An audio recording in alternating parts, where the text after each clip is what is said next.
S&P 500 maintains its level after the FOMC meeting, as what was touted as probably the worst meeting of an FOMC official ever.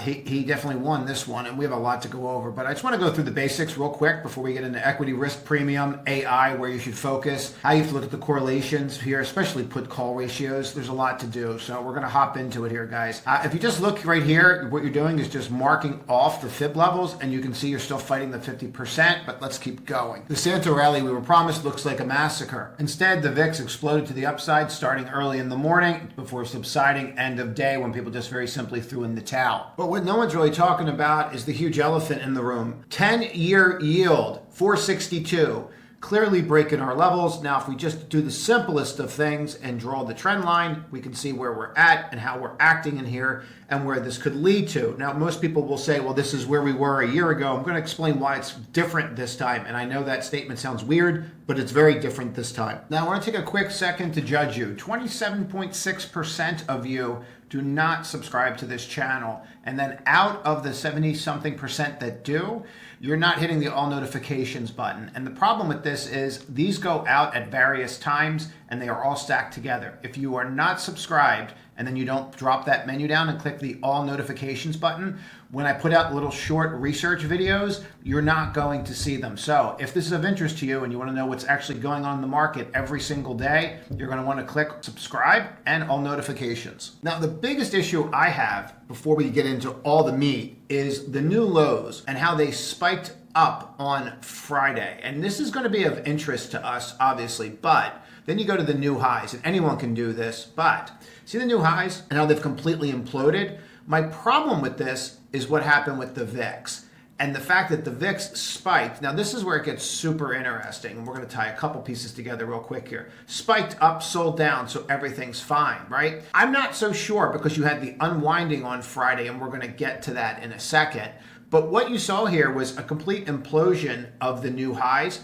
And then coming straight across, you would look at these levels and think that, oh, okay, well, that's usually where we bottom. It's the combination of things. You can stay down here for a very long period of time, and you can see where you're at right now with the new lows spiking. But there's something really specific that happened that we're going to address. Now, we have several topics from where the money's going, what we need to watch next week, and what my concerns are. And we're going to have a real quick thing on correlation and causation today. But I want to just show you something before we go any further. So here is the S&P breadth. And there are three really specific ways to look at breadth.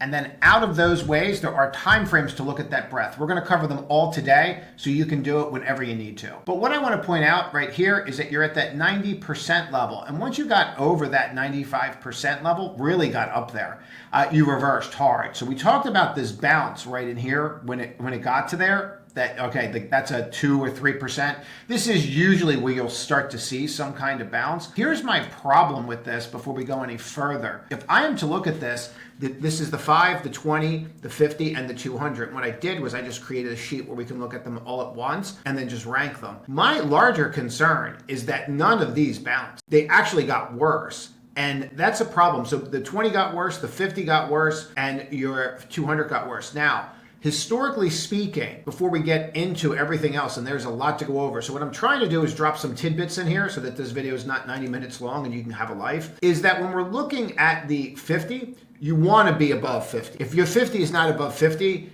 it's going to be really hard to outperform and really hard to hold long. As a matter of fact, if you did the simplest of things, and you can do this for yourself, and you just drop a line here, go off on one of my tangents, go and look at your performance. And I guarantee your performance is better when you're over that level. That's if you're doing long swing trades. It brings me to another statement that I think a lot of people need to just adjust themselves to.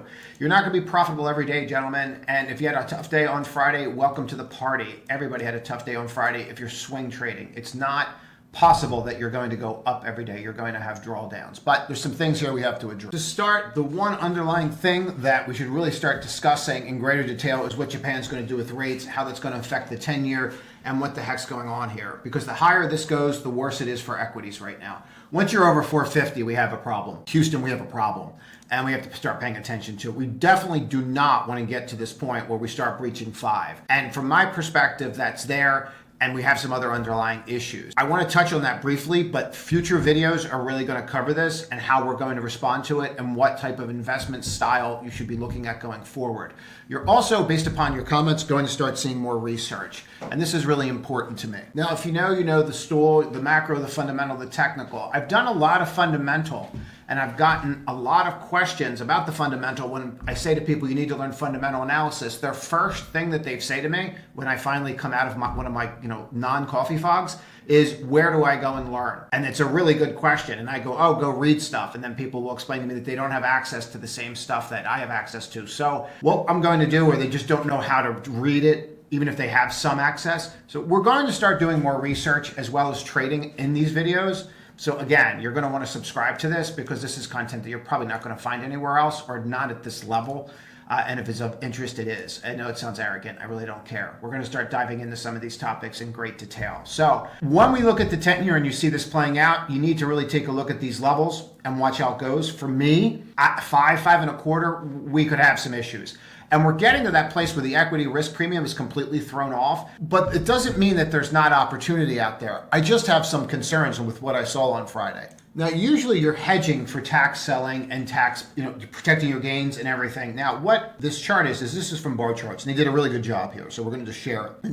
Again, I have no affiliation with them, but they did a really good job here. I like how they broke this out from volume ratio to open interest ratio, because it shows the inflection points, and people are like, who cares? You care. If you know at the inflection point, then you know what happens to the market at the inflection point. You might want to pay attention. So here's the thing that you can see it, right? Okay, no need to even comment on that. You see how it inflected here? All right, let's keep going. So my concern here with this chart, besides the inflection point and getting into that, is that if I look at the open interest, it expanded. But did it really go crazy in expansion? Not really. No, it didn't. A matter of fact, we had the volume drop off and the open interest go up. So what this is telling you, if you really look at it in regard to the S&P, is people did less with the volume on the ratio basis, but they opened up more, which means they're not getting out of what they're in, and they're really in no hurry here, which really is going to put some pressure on the market. One of the people in the community posted this, and it really felt like this. It actually felt like you just could not keep your head above water on Friday. What I found fascinating about this particular chart, and I'm segueing into this because I just thought it was worth sharing. This is how it felt, like nothing advanced. The advanced decline ratio of 18%, and you go back to 62. This is really what it felt like. Everything just was collapsing. And when you see this and you see the hedges staying on, you just want to have your antenna up, and that's why I showed the breadth. Now, I'm not saying there's not pockets to look at. Now, as a lot of you know, I do research, and I do a lot of fundamental research. We're going to start covering more of this. If that's of interest to you, you're going to want to make sure you subscribe to the channel. Let's get to it. So up here, you can see December 2000. Now, 25 years ago. Internet may be just a passing fad as millions give up on it. Now, this is the beautiful thing. I've been through this. I've watched this play out before. This, in my opinion, AI is not a fad. AI will be bigger, in my opinion, than the internet. I have my belief on it. I really listen to these conferences when these guys speak. I have one I want to walk you through today, but just understand that this is where people's heads are right now with AI. And this is the kind of nonsense. Is AI a fad? Suggests very few people are using tools like ChatGPT. If you're using ChatGPT and you think that's what AI is and you're writing articles about that, you should not be writing articles about AI because you truly don't understand what it is. Jeff Bezos just spoke at Deal Book for the New York Times with Andrew Sorkin. So what I do is I listen to those, and then I will actually throw them into something that transcribes them, and then I will literally read them like a book. And there's a part here that really stood out, and I think it's going to make everybody really understand what the issue is here. Now, my intent for doing this is so you can understand how somebody that has made their living in this field, how they're going to talk about it. Does it mean he's always right about everything he says? No, absolutely not. But when he speaks, I think it's worth listening to and following his train of thought. And there's a couple of things I really agree with him. So I took a clipping from it, of the Deal Book, and you might want to listen to the whole speech. What I really thought about was he overlaid this and how he said it was just like the internet. And then he explained how the internet was like electricity. And I understand where he's going with it. He gives this really good example. So just take a look at it here. It's 95% AI. And this is what Bezos is telling Sorkin about when he went back to Amazon, what he's working on. And he's talking about, where do you see it? It's just because we are so literally working on 1,000 applications internally. So when he's talking about AI here, what is he talking about? He's talking about it being embedded in 1,000 applications just at their organization. So you have to remember, AI is a horizontal enabling layer. It will be used to improve everything. It will be in everything. This is most likely like electricity. And he went on to this, and again, we're not going to do the whole thing, but he talks specifically about this is just like the internet. And when you had websites, people didn't even know what they were going to do with them. And now look at how much business and data and everything is on the internet, obviously. I went to a brewery in Luxembourg many years ago. In fact, the trip was one of the little catalysts before founding AWS. So here's what's really cool about this guy. He walks into a brewery and then he decides to start AWS. And now he gets into why. The brewery was 300 years old. This company had been making its beer for 300 years. A lot of the oldest companies in the world are breweries, by the way. I don't know why this is, but people like to drink. They were very proud of their history, and they had a museum. In that museum was an electrical power generator that was 100 years old. Now, just think about where he's going with this, right? So in other words, they had to, if they wanted power, they had to make their own. Think about what's going on in nuclear right now and what's going on with power generation. We're going to go into this in a couple different ways, but just think about that for a second. They couldn't tap into anything. When they wanted to improve the efficiency of their brewery with electricity, there was no power grid. So then they had to build their own power station. They made their own electricity. And at that time, that's what everybody did. If a hotel wanted electricity, they had to own their own electric generator. When you're reading this, just take out electricity and think about plugging in AWS in there for, I need my cloud storage, I need AI, and you'll start to understand it. But it gets, to me, it even gets even better. So the electrical generator, I looked at this and thought, this is what computation is like. Everyone has to own the data center, and that's not going to last. So they're going to borrow the data centers, hence AI. It makes no sense. You're going to buy compute off the grid. That's AWS. We're going to do it internally at Amazon for ourselves. APIs were created there. That's a very interesting story in its own right, but these are the kinds of horizontal layers like electricity and computation and now artificial intelligence. I want you to think about it from this perspective before we go any further.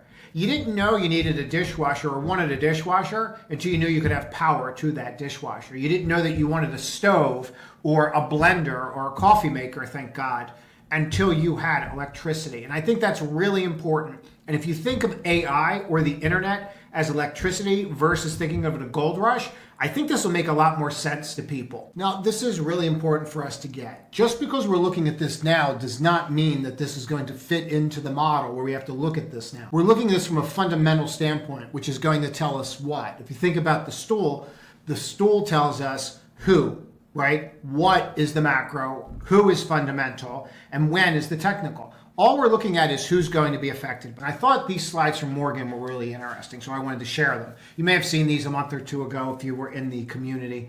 We did go over some parts of this already. So we see the risk of power shortfall for U.S. data center. And what they're saying is they're like, this is how much power is needed for what needs to be done, and this is the potential shortfall. So what we're doing is we're taking a look at one aspect of where money is going to be made on AI. And it is this potential shortfall. Now, if we look at the shortfall, this was done by Morgan, but if we look at the shortfall, they're like, okay, how are we going to make up this shortfall? Well, we're going to make it up through data centers. Okay, for data centers rather. How are we going to do that? Well, we have some power under construction. Okay, well, we need 57. What's that get us? 6. Okay, how about the available grid capacity? That's going to get you to 15. How about suitable nuclear power? That gets us to 20. See where this is going? And then you would drill into each one of these crypto sites available. Bloom fuel cell potential. When you look at this, it tells you what names you want to look at, and we will get into that. But I want to show you something else. But wait, there's more. We're going to have to get into the timing. Like when would you look at getting involved in these? But we'll get there. But I thought this was great because it did a case study for those that think that this is a fad. And what they did was they did the Enabler Adoption AI Solutions, and they also did the Adopter AI Solutions. So what they're doing is taking these companies and they're telling you what they did and what their solution was and how it affected them. So for example, you would take Salesforce and say, well, Salesforce came out and what they did was they created Agentforce, and that allows customers to automate workflows quickly.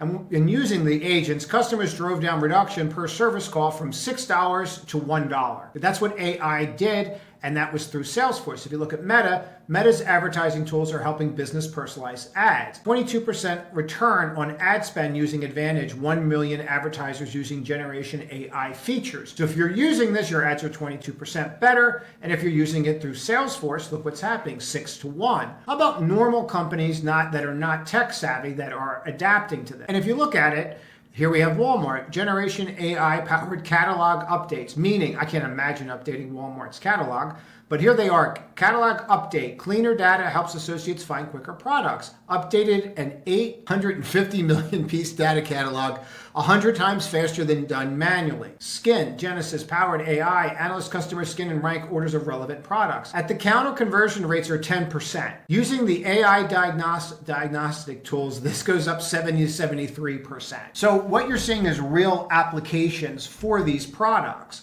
The question is when to get involved with these kinds of names. I think before we even get into what specific names and when to look at those, we really need to take a look under the hood and what's going on with the market. Now, there's going to be some great concepts in this, and you're going to have to watch this a couple times. And there's two comments I want to make. Just because something is correlated does not mean it's the cause. But there are times when correlations actually do lead to the cause of something, and understanding the difference of those is everything. So we're going to jump right into it. This is equity risk premium. And what you're looking at is you're looking at the lower end of equity risk premium at a level that you haven't seen in 25 years. The first thing we have to do is just identify what equity risk premium is. Now, equity risk premium is defined as the earnings yield of the S&P 500. And what you do is you take that earnings yield and you minus the interest rate on the 10-year Treasury note. So what you're doing is you're taking the earnings yield of the S&P and then you're minusing that from the 10-year interest rate. The higher the risk premium, the more attractive, meaning the higher that it is, the more attractive.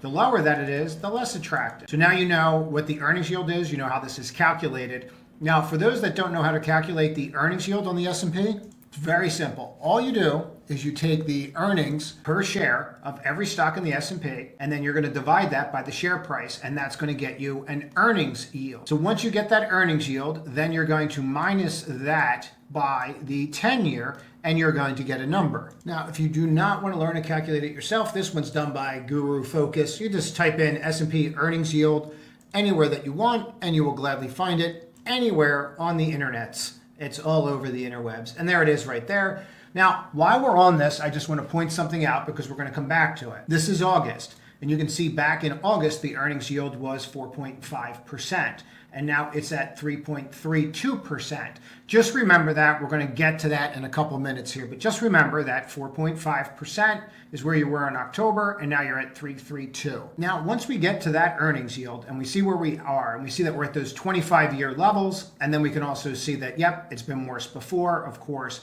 What's interesting about this, and a lot of people don't know this, and we'll just go through this little side piece right here, the 40-60 rule, where you had 40% in bonds and 60% in stocks. Yep, that all started in here when it made sense to be buying bonds because you were making so much money on the bonds. And then on top of that, then you would also go out there and have your stock portfolio. When you got to levels like this, where you had, basically free money, it made 0 sense to go out there and buy bonds. That's when that 40-60 rule or 60-40 rule, however you want to say it, really made 0 sense. So the question is, does that start to make sense now? Hopefully you can see how we're getting into correlation and how that can lead to causation. We're getting there. Now, just to zoom in a little bit more, you can see exactly you're at the low. You're basically at your 20-year, not basically, you're at your 20-year low right in here. So in 20 years, this is pretty much the worst spot you could be in for equities if you were using the equity risk premium. Does that mean that we're going to go down? Not necessarily. There's a lot of things that can work into this. For example, are earnings going to rise? Because if they do, it's going to skew the earnings yield. So even if yields stay where they are, this could still go up, right? Remember when we talked about October? So just stay with me. October 23, we're getting there. Now you can see really clearly in here, hopefully, how you were in a spot where you were basically zeroed out before, right in there, right around that October timeframe. And then, of course, you were back up there again. And then we saw the market rally, and now we're down. Now look at this on the year. And I do think it's important for us to note that this is Sentiment Trader. I have no affiliation with them, but I think it's important for me to state who this is from. So what we have here is we have a situation where we are really down here. Like it's low, right? You're past the zero line. You're not even close to the zero line. And if you were to come from there, you can just kind of see that whole area down, right? And now here you are. Now what's important about this is you would understand why it's a bad time to buy equities and a good time to buy bonds by looking at this. As a matter of fact, according to the equity risk premium, it's the best time in 20 years. Now, does retail care about this? No, retail does not. Who cares about this? Institutions, and specifically pension funds. Now, one of the things we went over in the community today was discussing this at the end of the day. It came out around 12 o'clock. This is from an investment bank, and what they're saying is U.S. pension funds to sell 21 billion of U.S. equities. Heading into the month end, the desk models estimate 21 billion of U.S. equities to sell from pension funds. Now, pension funds trade differently than you and I. Pension funds go on what's called assumptions, meaning all they have to do is get their assumptions. So they'll go out there and say, we want 6.5%. Now, if they can get there through bonds, great. If they have to have stocks, that's great too. But their goal is their assumption. Once they're over that assumption, they're done. They reduce risk. If they're under that assumption, then they would increase risk. So when the equity risk premium favors bonds, they're going to buy bonds. We estimate the equivalent amount of bonds to be bought by month end. Obviously, we haven't seen that yet, and we're going to talk about how you can start to see this actually happen. The rebalance has reached a high at 30 billion before the market sell-off on Wednesday. So they were at 30 billion before, and now you're right around that 20 billion range. 21 billion to sell is the 86th percentile among all buy and sells in absolute dollar value over the past 3 years. So you're up here, and you're up there pretty high. Got a lot of circling there. Let's clean it all up and start over. But there's something I really want you to focus on here. So this is over the past 3 years, and in the 87th percentile going back to January 2000. Now, why would he talk about January 2000? And what you're going to see is that was the last time that we were right around this area, that you were in this area as well before you came over it. So it's interesting that the same thing is happening now. Does that mean that we're going to go through something like this? No, the only way we're ever going to really correct like this, in my opinion, is if earnings collapse.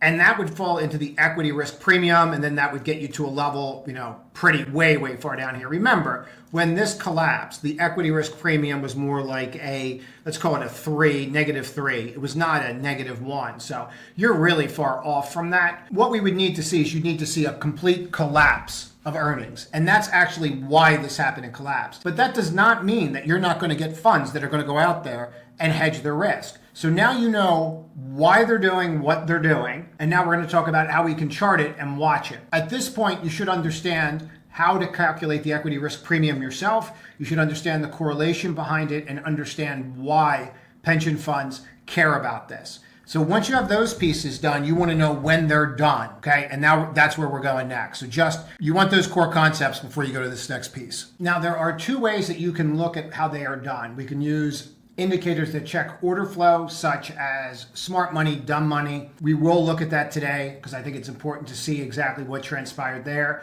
But we can also look at certain oscillators and indicators. But I just want you to compare apples to apples. So what I'm going to do is exactly what I said when I said, hey, make sure that you pay attention to where we were. So if we look at where we are right now, and we understand that this is where the yield is, and we're looking right here and saying, oh, well, the S&P was already here, so it's not that big of a deal that the 10 years back to here. No, the equity risk premium between here and here has fallen off a cliff. So you have way more risk than you did here. Now, whether the market goes up or down remains to be seen on a lot of variables. But what I'm showing you is I'm showing you the correlation because of what happened. And because of what happened is the reason why we're seeing selling pressure and saw some selling pressure today.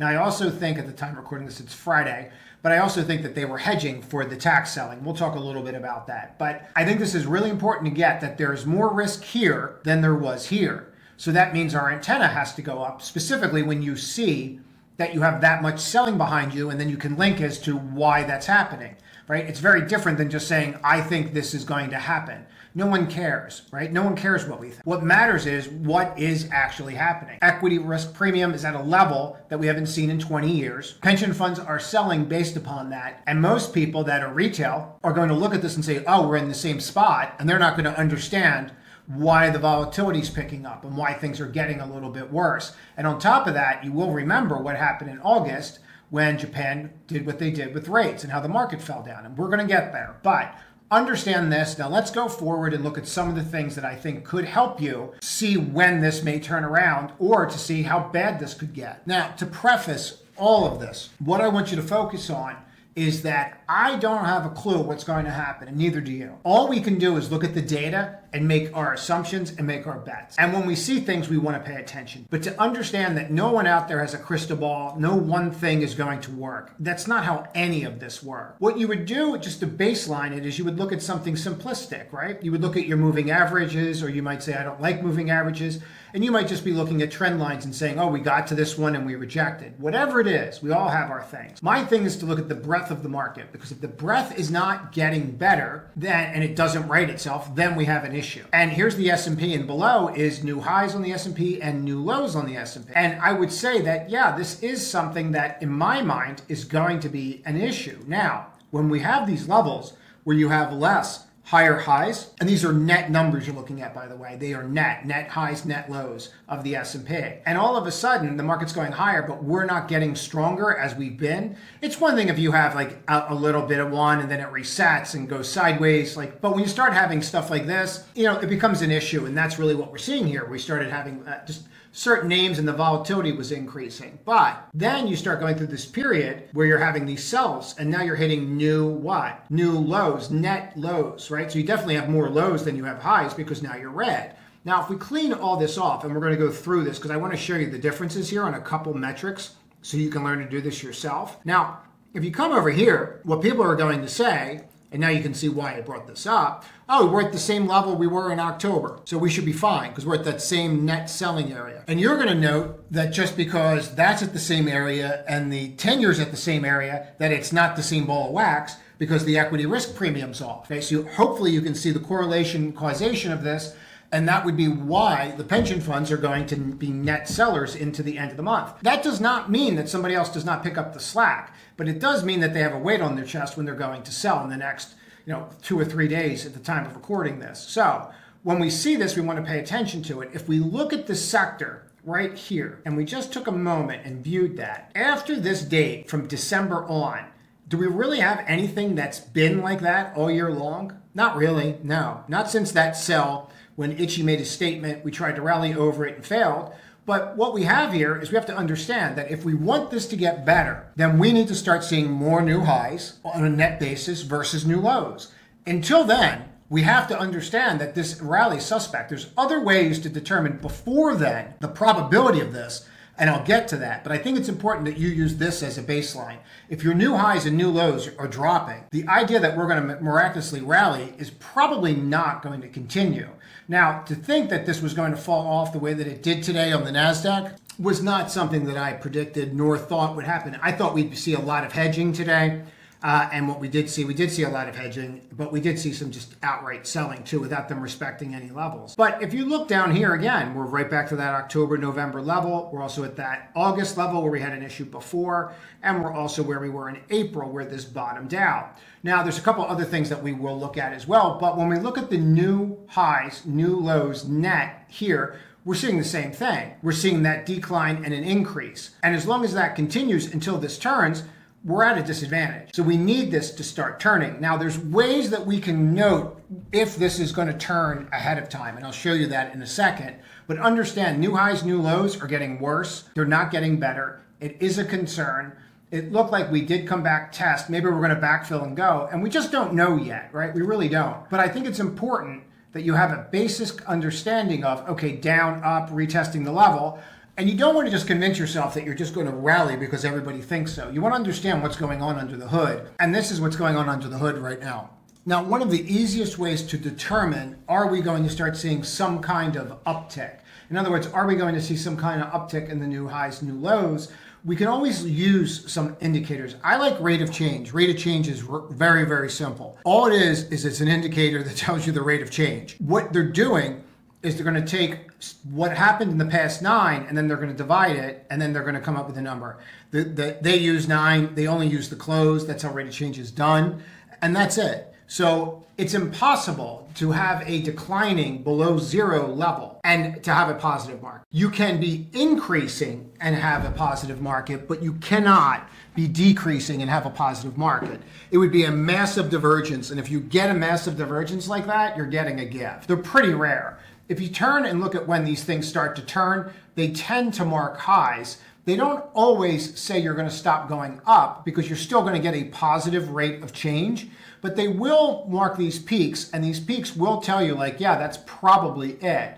Now, some people will say, well, the rate of change is dropping, therefore you have a negative divergence. I'm not so much interested in that. And I'll tell you exactly how I use this, and you can use it however you want. I need to be over the zero line. And I was heading over the zero line until today. And I'm no longer doing that. Now, what you can do, and what I tend to do, and a lot of people don't know that you can do this, is you go right to that level where you want, like I think it's that zero line. I'm trying to get it there exactly. And then right click and just add an alert. And they're going to take me to 0.7, but we don't want 0.7. I'm just going to set it to 0.0, right? And then I can call it whatever I want. Just call it rate of change 0. Okay. And then just maybe I'll put S&P in there.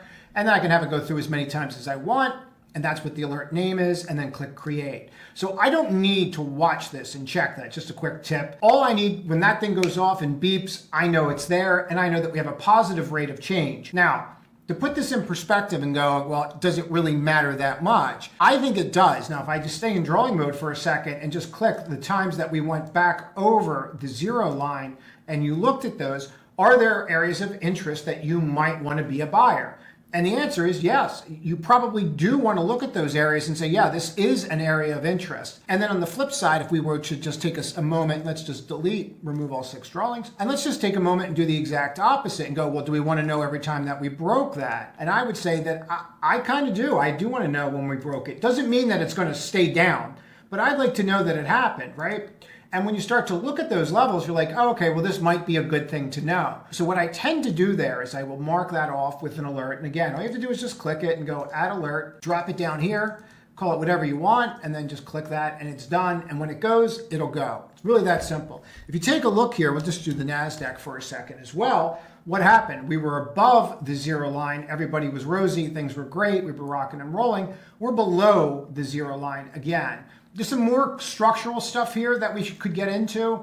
What I really don't like about this, frankly, is now we have an island up here. You're just by yourself. You have the gap down, gap up, gap down, the H. Some things to not really like there. But same thing, I'd want to know when I'm back over that zero line, because that's going to signify to me that, hey, rate of change turning positive. If you had a positive rate of change, I think it's a fair assessment that you're going to start having more new highs than new lows. So hopefully you can see how all this is connected. Now, we're going to connect all the dots. So then what you do is you take the broadest based index that you could get. We can drill into the S&P and the NASDAQ, but you take the New York Composite and you look at the rate of change, and we were doing great, and then the turn. Reminder, under zero, as long as you're going up, you're fine. You can follow that pattern. When you're going up, the goal is to get through the zero line, and you didn't do that. So what you'd want to do here with everything, again, what I tend to do is just go out there and just put something as simplistic as, let me know when you're back over the zero line, and it will. But what we're seeing is we're seeing that rotation. Now, what's important about this rotation is obviously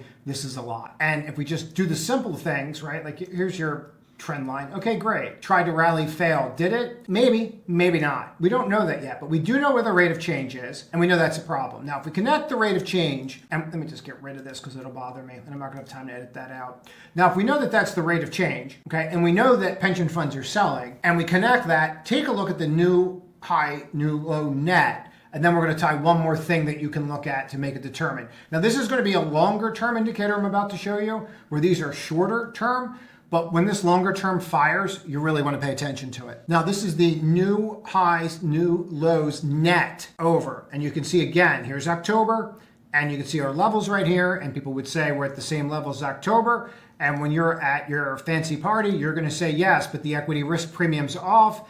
And everyone's going to think you're a genius. But what you would note, but just by looking at this, is you've only been here once, and that was when? In that August, and then that was the bottom, right? But we know why that happened. Now, the issue with this dropping the way that it is, and we have that trend line, and let's just drop this trend line so we can all see it and go from there. We all see where that trend line is, right? So we don't know when this is over. We know that they're selling. We don't know if it's going to be for 2 days. We don't know if it's going to be for 2 weeks into next year. We don't know. But this is what we do know. We do know that the new high, new low net list is off. We do know that the rate of change is negative on the daily. Remember, we're looking at daily charts, not weekly. For example, if we went back to this and looked at the weekly, we would go, oh, how are we doing? Well, we're still popping up. Let's blow that up. Well, we're still popping up over. Oh, okay. How's the S&P on the weekly? Oh, it's still over. How about the NASDAQ? Still over. So what are we talking about here? We're talking about a pullback, okay? And I think that that's really what's important, your time frame. Too many people are out there trying to call the great top and the great bottom. Guys, there was only one great, top really that you could call, and it was back 4 or 5 years ago. If you're still calling them, you need to get a life. So like what you're doing here is you're assessing the information and you're making the best decision you can with what you have, right? That's what you have to do. So let's get back to when you see something like this and you're holding that trend line and now you're here and you're like, okay, well, this has got to get better before I need to get involved, right? So we'd watch this as well and we tie it into the rate of change, because the rate of change going positive is really only going to happen when you have more of those names going positive, and the only way more of those names is going positive, say it with me, is if you start getting more new highs and less new lows. Okay, now tie that together with this on a longer time frame. Okay, in front of you is McClellan summation, and what you're looking at is a long-term indicator of breadth. Okay, I'm not going to get into it. We can get into the calculations, and I can do a whole video on it. What they're going to say is the positive, the negative. I'm not interested in any of that. I'm just going to tell you that when I'm below a certain level, my level usually is 500 or above 500 and I cross, I need to pay attention. So I'm going to tell you exactly how I use this, and this is longer term, and then you can watch this and you can choose to use it for yourself. But I'm going to show you exactly how I use this. So if I go to all these levels up here and I go to the 500 level right up top, we're going to draw that 500 right from here, and all I'm going to do is drop this down to here. And you're going to see the levels that's going to give me going back to October. And for our purposes, that's far enough. We don't need to get into NFTs and all that, do we? But you see these levels in here? See how skewed they are? You know why they're skewed? Because you were buying when Powell was buying. We weren't smart, guys. We were just buying when the Fed was buying. What you're going to see in here, and that's why all that data is so damaged.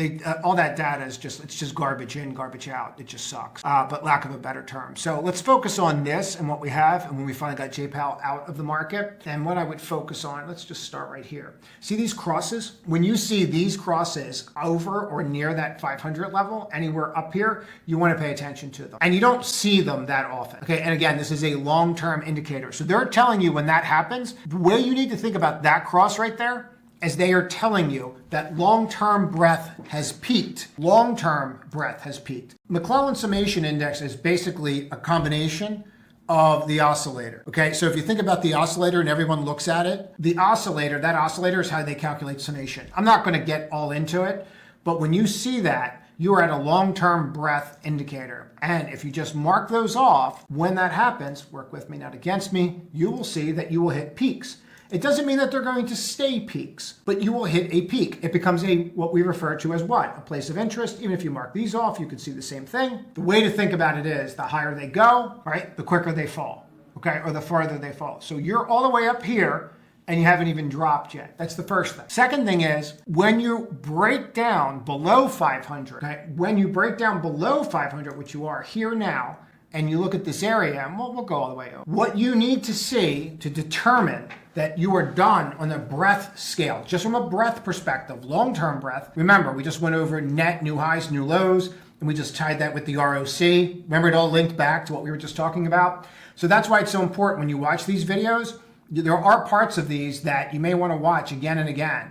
And I didn't do anything to this. It's exactly the same, meaning I didn't alter it. So some of these indicators, I put my own time frames in because my time frames are better than the people that created them.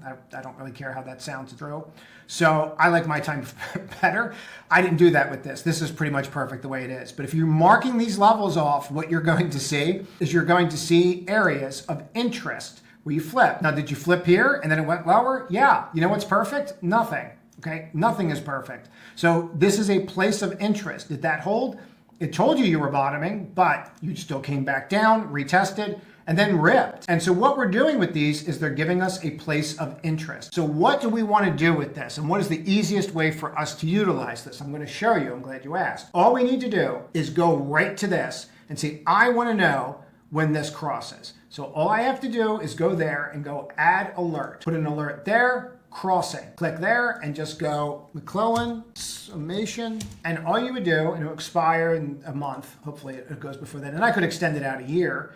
And when that goes off, I will know that I've begun this.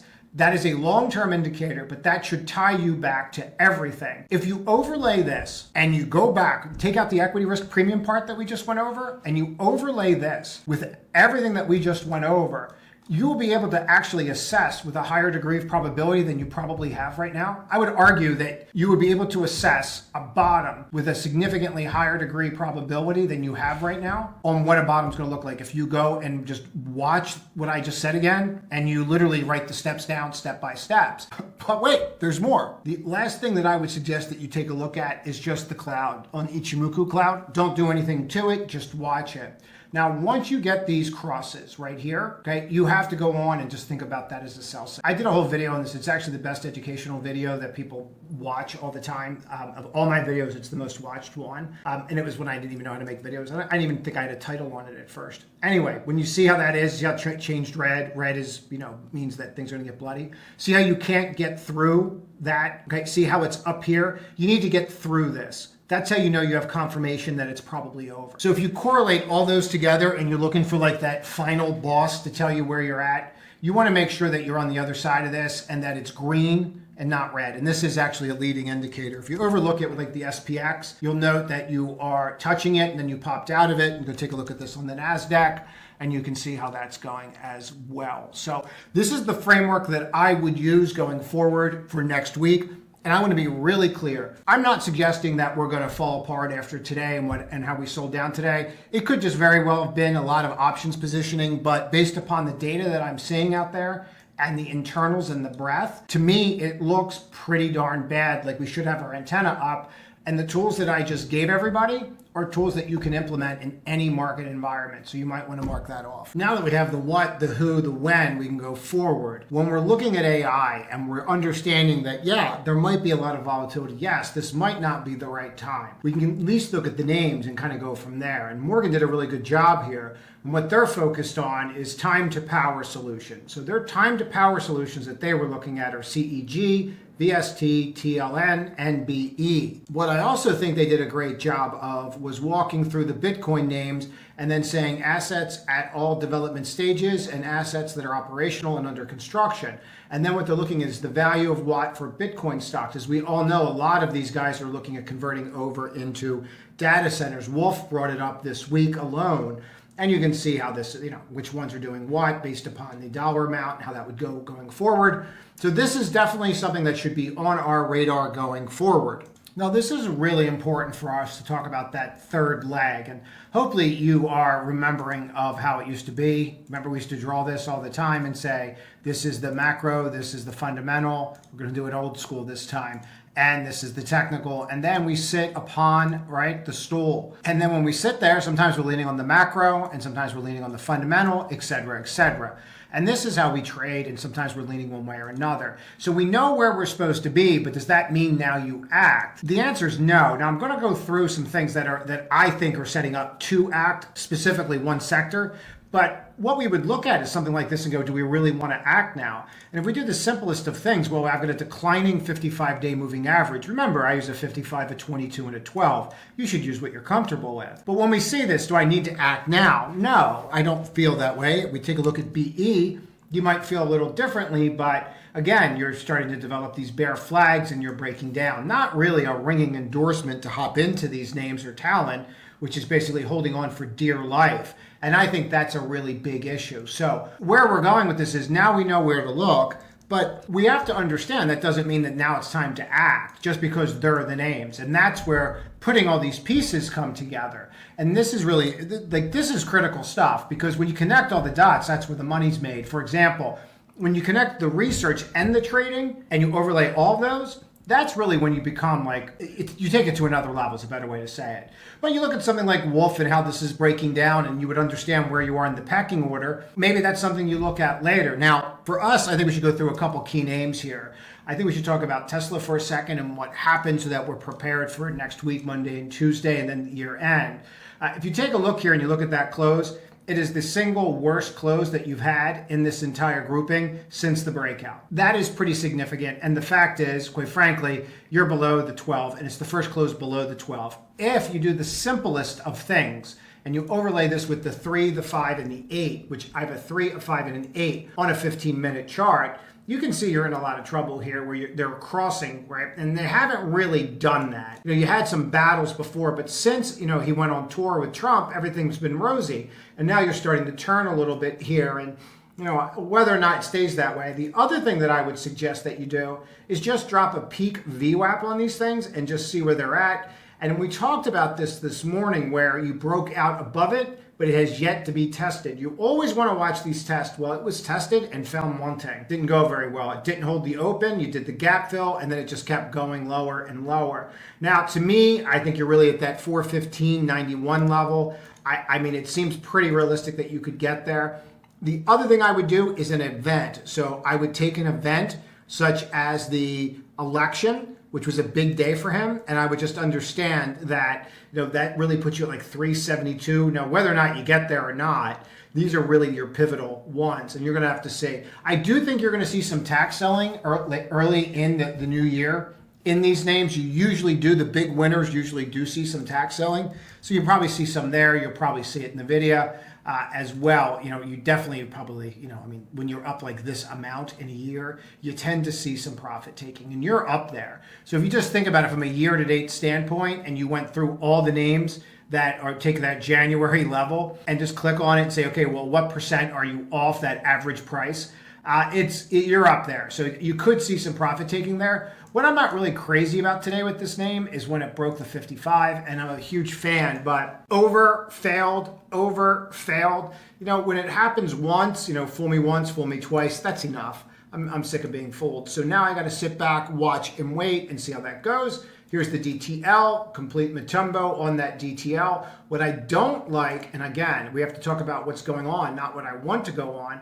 You're wedged in here. You're really wedged in here, and we have to see how this is going to play out. I'm not crazy about this. It's not going to make me feel warm and fuzzy, but we have to pay attention to it. There's no real reason for us to get too goofy in here. If we look at this, you can just see how it's been trailing down with a negative RSI. But I'm not feeling it. And today was one of those days where it was pretty clear. Now, we have a lot of hedging that took place today with the option expiration, but we really need to see if these names are going to hold up or not. And we're even seeing the leading names that were running, they're even pulling back. And after hours, you're seeing the drop as well. And I really wanted to capture that after hours. That's why I'm doing this evening, so we could just talk about it a little bit. Like you're selling down after hours. And, is that a top? You never know. What I like to do with this stuff is look at the RSI, see if I can find something like a negative divergence and say, yeah, maybe it is. Like maybe that is something that I have to watch. Again, we never know what's going to happen. We just don't know. But we can use the data that we have to make more informed decisions, right? Like we did earlier with the equity risk premium. We would understand if the market sold down now why that happened, right? When we connect these dots, that's when it all really starts to mesh for us, I guess is the best way to explain it. Now, for me, what could be the real big trigger as to the when? I don't think it gets any more important than watching Bitcoin. I really don't, because if we lose Bitcoin, we're going to lose a lot. Now, there's a statistic out there that I thought was really interesting on Bitcoin, and I'll get to it in a moment. But you see how you're wedged in here from the peak to this valley from that November 6th level. I don't know how this weekend's going to go. Again, nobody does. Whenever we think it's going to break, it goes up because Michael Saylor does something. But you never know. So if I overlay this, and now watch when I pop these in, and I just pop the 12, and let's clean up the VWAPs for a second. We'll clean those off. We'll get rid of the volume too. So we have a 1222 cross to the downside. How many have we had of those? Well, we haven't had one since October, and since you crossed up. So I have a 1222 crossed on the downside, and I'm basically holding on here with my fingernails. So can we break? Yeah, you haven't really had any kind of major break. And maybe you get it next week because you get that, as we talked about it, that profit taking. And that's going to be the rub when you start doing this with the ETFs. And people are in the ETFs going, well, I want to take my profit, but I'll just wait. And then they wait for January 1st and they dump. And when they do that, it's going to trigger other events, obviously. So I do think that's an issue here. The other thing that I would watch very closely is I would watch that MSTR is sitting right there again. So you had double inside days right here, and it looked like you were going to break to the upside, but instead you broke to the downside. And since that break, it's been nothing but pain. And now you've touched it again after coming down to this level. And you will remember you were down here before that day, before you reversed. And you did that pre-market where you were actually under it. If you take a look at that, if we go to a 5-minute chart, you'll see what I mean. And we'll go to the pre and the post data, clean all this off, and just drop it down. And what you'll see is down in that one day, last Friday, you actually undercut the 55 and then just bounced. And since then, all you did was just squeeze everybody. And then from there, it'd be helpful if that actually worked. There it is. Then from there, you can just see they kept walking you down. But my issue really is these levels, and you're starting to break them. So we need to see something here, and we're just not seeing it yet. Now, can it hold in here? Maybe it can. Maybe it can hold that level. What I would do with it is the same exact thing. Just go to the election day and realize that you broke. Now, if you go to the election day on Bitcoin, you didn't break, right? But MSTR broke. This was pierced in here, and you made a decision which way you were going. You never got over. You never really closed over that peak VWAP, and now you broke that the election one. And from there, you've just fallen apart. I think that's very important. And I think that's very telling that the people that have bought from that date are down. If you overlay this with coin, you're going to see something very similar. Now, my personal opinion is that these can trigger next week. Now, whether or not they do, we'll see. You never know. Life's like a box of chocolates. You never know what you're going to get. You see the cross right here, and you see how you're holding that level, and you see where you're at right here. Again, I'm not really sure who's going to want to stay in this. So if you were up in this and you're in like January 5th and you paid $1.53 and you're at 265, you might want to take that profit. And I think that's what you're seeing. I think you're setting up for some of the tax selling of the locking in the capital gains, and they're just waiting for 2025 to do it. But these are the ones that I would watch Monday, Tuesday. And if we lose Bitcoin, I think that's going to tie directly into what we went over earlier. I do think that's going to be one of those triggers that could just kind of trigger that equity risk premium even more. That's it.